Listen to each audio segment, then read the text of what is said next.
రంగారెడ్డి జిల్లా నారాయణఖేడ్ పట్టణంలోని SRR mart నిర్వాహకం అధిక బిల్లులతో దోపిడీకి పాల్పడుతున్న ఎస్ఆర్ఆర్ మార్ట్ నిర్వాహకులతో కస్టమర్ల వాగ్వాదం.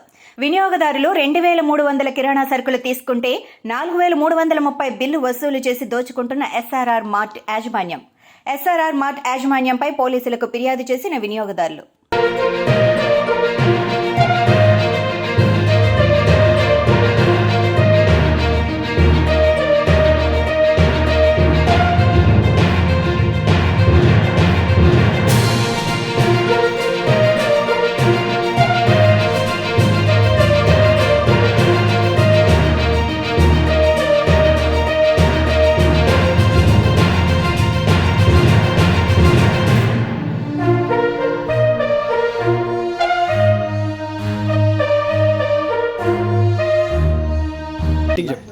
నేను పంచగామ ఎంపీటీసీ.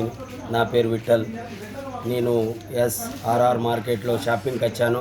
కిరాణా సామాన్ తీసుకున్నాను. 5000 సామాన్ తీసుకుంటే నాకు బిల్లు 5200 బిల్లు ఇచ్చారు. నేను కొన్న సామాను 2800 మాత్రమే.